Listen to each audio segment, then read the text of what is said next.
नमस्कार, मैं Uday Shankar. News bioscope में आप सबों का स्वागत है। झारखंड में रोजगार के अवसर एक बार सामने आए हैं। सीजीएल की परीक्षा 8 सालों के बाद होने जा रही है। जिन अभ्यर्थियों ने हजारों रुपए लगाकर फॉर्म भरे थे, अब जाकर उनकी बारी आई है और परीक्षा के आसार बने हैं, लेकिन एडमिट कार्ड अभी तक नहीं मिल पाया है। वहीं पुलिस अभ्यर्थियों की बात की जाए तो उन्हें भी समस्याओं का सामना करना पड़ रहा है। देखने वाली बात यह होगी कि सरकार समाधान कैसे करती है, लेकिन सबसे बड़ा सवाल यह है कि परीक्षा में बस चंद दिन बाकी हैं, एडमिट कार्ड अभी तक नहीं मिल पाया है। पुलिसकर्मी जो अभ्यर्थी हैं पुलिस के लिए, वो लगातार मांगों को लेकर आंदोलन कर रहे हैं, लेकिन सुनने वाला कोई नहीं है। ऐसे में अभ्यर्थियों का भरोसा कहीं न कहीं टूटता नजर आ रहा है। हमारे साथ हमारी संवाददाता करिश्मा है। करिश्मा, आपने ऐसे अभ्यर्थियों से मुलाकात की है, बात की है, वाकई में काफी परेशान होंगे वो।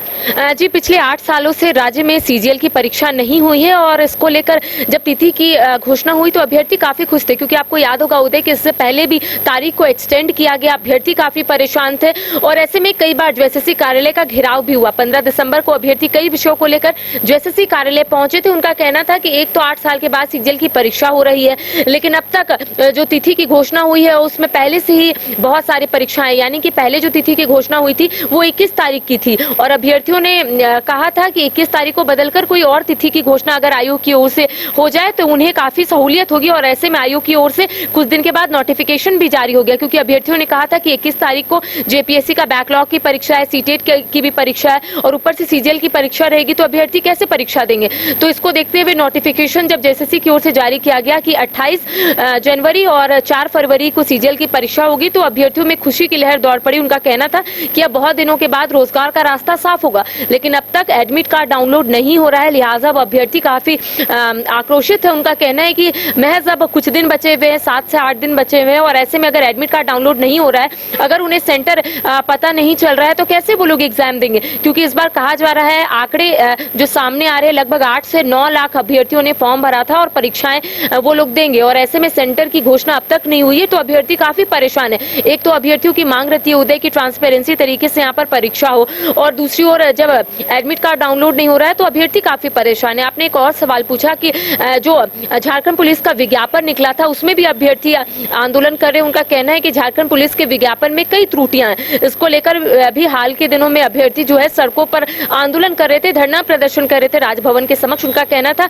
कि उस विज्ञापन में कई त्रुटियां हैं। एक तो युवाओं को कम सीट दी गई है, दूसरी ओर महिलाओं को ज्यादा सीट दी गई है, इसके साथ ही 50% जो है वो होमगार्ड के लिए आरक्षित कर दी गई है, 10% सहायक पुलिस के लिए आरक्षित कर दी गई है। तो अभ्यर्थियों ने सवाल उठाया कि आखिर हम लोग कहाँ जाएंगे। तो कह सकते हैं कि अब आयोग की ओर से ये कहा जा रहा है कि इस दिशा में पहल की जाएगी। ना ही झारखंड पुलिस की तैयारी करे अभ्यर्थी खुश है, ना ही जो सीजीएल की तैयारी करे थे वो लोग अभ्यर्थी खुश है। तमाम जो अभ्यर्थी सिर्फ यही कहना है कि आयोग की ओर से इतनी बड़ी गड़बड़ी आखिर क्यों सामने आ रही है, क्यों नहीं आयोग तमाम चीजों को देखकर एक बार फिर से बैठकर विचार विमर्श कर तमाम त्रुटियों को दूर करता है। सीजीएल का एडमिट कार्ड नहीं आया तो एक बड़ा सवाल है कि अगर 7 से 8 दिन पहले सीजीएल का एडमिट कार्ड नहीं आया तो अभ्यर्थी कैसे एग्जाम देंगे, तो एक बड़ा सवाल है। अब ये देखने वाली बात होगी उदय कि आखिर कब जो एडमिट कार्ड है वो डाउनलोड होता है। और दूसरी ओर जो झारखंड पुलिस का हमने मामला उठाया उसमें भी जो अभ्यर्थी जो तैयारी कर रहे हैं उनका कहना है कि एक तो बहुत साल के बाद झारखंड पुलिस का विज्ञापन आया है और उसमें भी इतनी सारी त्रुटियां हैं, तो अभ्यर्थी जाएंगे तो जाए कहाँ। तो कई सवाल है और फिलहाल सभी अभ्यर्थी जो है एक ही सवाल का जवाब ढूंढ रहे हैं कि सबसे बड़ा सवाल अब ये है कि आखिर सरकार सियासी दांवपेच में उलझी हुई है। अभ्यर्थियों की सुनेगा कौन। पहले जब शिक्षा मंत्री जगन्नाथ महतो हुआ करते थे तो छात्र सीधे उनके पास चले जाते थे, तो एक कम से कम ठोस आश्वासन मिलता था या उस पे उनका माइंडसेट क्लियर हो जाता था।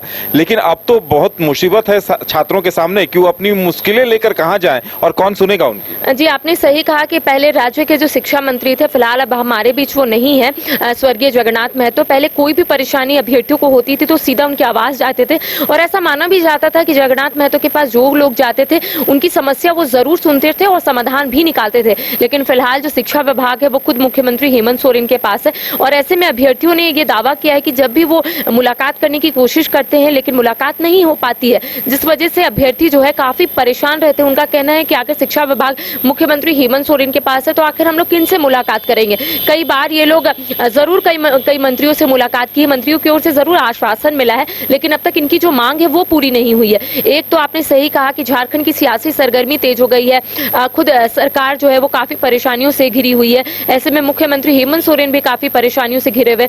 तो कह सकते हैं कि अभ्यर्थी जो है उनका बस यही कहना है कि जो मुख्यमंत्री हेमंत सोरेन ने दावा किया था, यानी कि चुनावी सभा में जब संबोधित किया था तब उन्होंने कहा था कि जब वो राज्य की सत्ता में आएंगे तो 5 लाख नौकरियां देंगे और बेरोजगारी भत्ता देंगे। लेकिन अभ्यर्थियों ने एक सवाल खड़े किया है कि आखिर 5 लाख नौकरियां है कहां?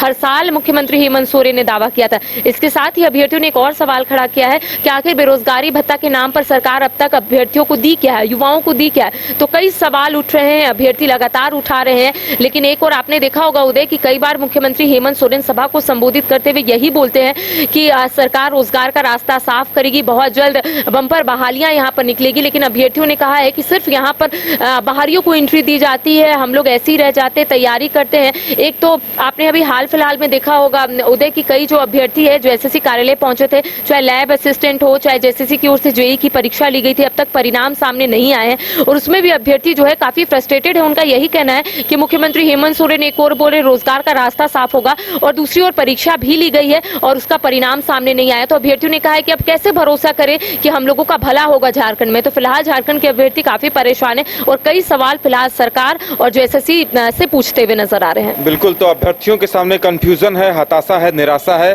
और ऐसे में उन्हें समझ में नहीं आ रहा कि अब वो क्या करें। उन्हें इंतजार है कि आने वाले दिनों में कुछ बेहतर होगा और नहीं होगा तो ऐसे में क्या विकल्प होंगे, इसको लेकर भी वो परेशान है। फिलहाल देखने वाली बात ये होगी कि क्या सरकार उनकी समस्याओं पर गौर करती है या कोई समाधान निकाल पाती है या नहीं। फिलहाल हमारे साथ इतना ही, हमें दीजिए इजाजत और आप देखते रहिए न्यूज़ बाइस्कोप। नमस्कार।